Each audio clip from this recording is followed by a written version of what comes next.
We are joined by this amazing writer, Anthony Del Col, who is currently writing Luke Cage Everyman. And it's actually the really cool thing. It's one of Marvel's digital comics, which means it's not only bigger. It's like one of these things where you can kind of just jump in and just enjoy the adventure with some of your favorite characters. Absolutely.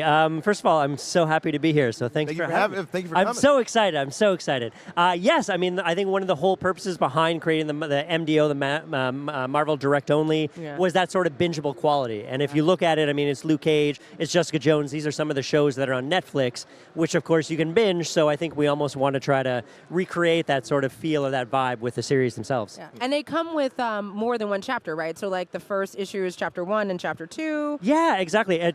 To kind of play along with that bingeable quality to it. So I mean, the series overall is 6 issues, but they release two issues at a time. So chapter 1 is 1-2, chapter 2 is 3-4, and then 5-6. So a lot of Luke Cage for your eyes to get your eyes on. One thing I love, I mean, because Luke Cage, of course, is the hero of Harlem. I love in the opening blurb of the book, they say that his missions take him all over the world, but he always just finds his way back to Harlem. So I love the idea of like seeing his personal life mixed with his superhero life, and the book opens with that, you know, with him and his daughter. What has that been like writing this side of Luke Cage, seeing Daddy Luke? Well, first of all, it's an honor to be writing for Marvel Comics. I feel like I'm in the big leagues now. I'm in the big leagues, Mom. No, I mean, for Luke Cage, what I've always liked is the fact that he is sort of that down-to-earth superhero. I mean, he is a family man, and he's a community man, really. So I really wanted to play that up in Luke Cage Everyman. So yeah, he's there. It's just him and Danielle. Jessica Jones is off, fighting her own adventures, and he's there, and he's on Daddy Patrol. And then, of course, the serial killer comes out in the loose, and he's forced into action. But I just really want to make Luke Cage relatable to those that read it, to read him. And so, yeah, I mean, the fact that he's looking after his daughter, and the fact that he's just kind of hanging out and just suffering through a heat wave. Because as someone who's now lived in New York for 4.5 years, I know what the summers are like. Welcome. And they are horrible, especially in the subways. But he's not just suffering through the heat, right? So there's this really interesting dynamic that I love about how you make him relatable, right? He's on daddy duty. Jessica is off in another country with Hawkeye. But he's also having a personal battle, right? Like, Power Man is dealing with being... He's not invincible. He's not, yes. He's not invincible. And you tackle something that's very, very, very serious when you talk about his mental facilities, his ability to remember. Like, I'm trying not to spoil it for everyone, but there's some very serious... no spoilers. I mean, you can. For lack of a better word, he's dealing with CTE, which is a very serious ailment that's now just getting into the spotlight, right? That a lot of football players and boxers and folks who deal in places where they would have to hit their head on a normal basis, or they end up being concussed a lot, which Luke is when he's fighting. And I think it's really interesting that you're dealing with this very, I wouldn't say new, but newly highlighted ailment in such a really authentic way, right? Because you worked with doctors to really get an understanding. I worked with researchers, Yeah, so I mean, again, spoiler, no, it's not really spoiler. I mean, at the end of issue number 1, Luke is diagnosed with CT, chronic trauma encephalopathy, which is very important, and it's a controversial subject. And so when the editorial team first approached me and asked me to put together a pitch for Luke Cage, I thought about the character and I thought about the man, and here's someone who, as you said, he's unbreakable. Like physically, from a physical perspective, you can't beat him. Yeah. But internally, that's a completely different situation. So I wanted to give him that sort of obstacle or that opponent that this is a guy who now has to deal with this sort of trauma.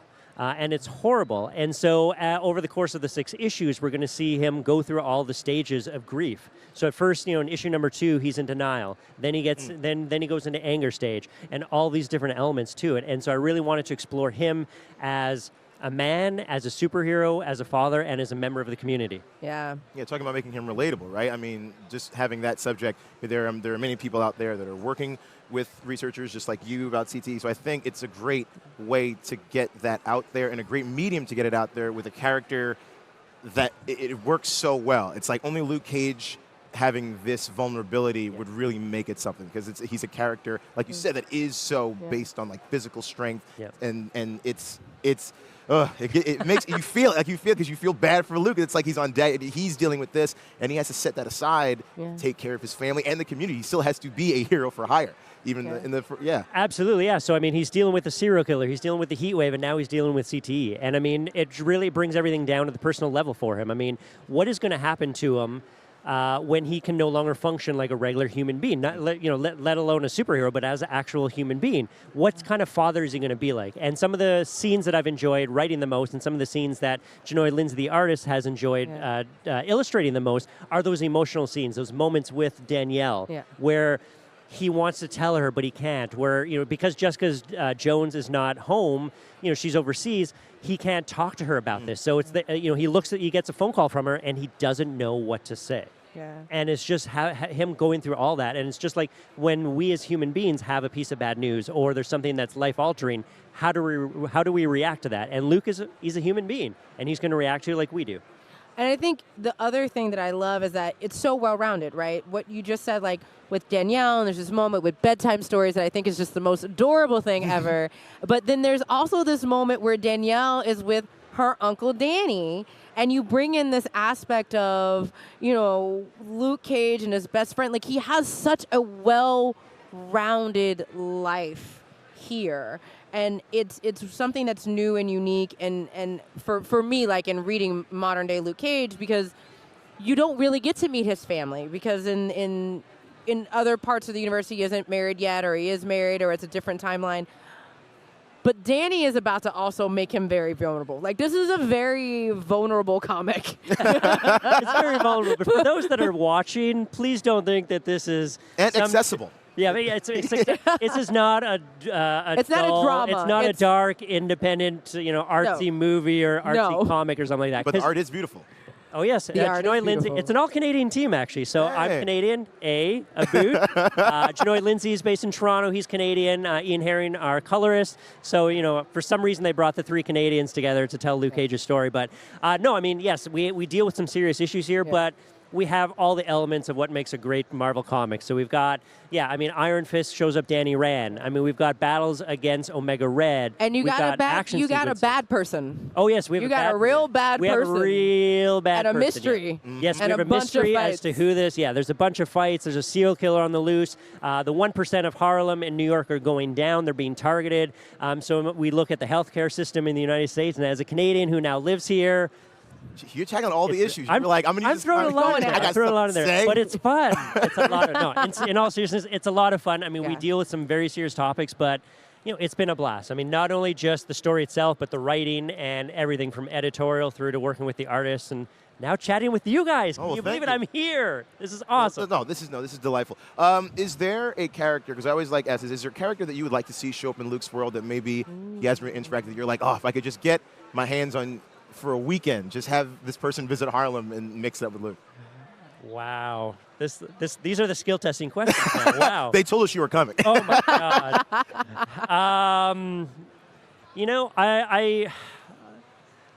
I'm a huge fan of Doctor Strange, so I'd love to be able to tell a story with Doctor Strange and Luke Cage together. I mean, I know technically one's in Harlem and one's in New York. Train ride away. So it's just a train ride, exactly. But in the summer, that's a hot train ride. So I'd love to be able to tell a story, because you have Luke Cage, who's sort of this man on the ground, and Doctor Strange, who's just out there mystically and in all the different...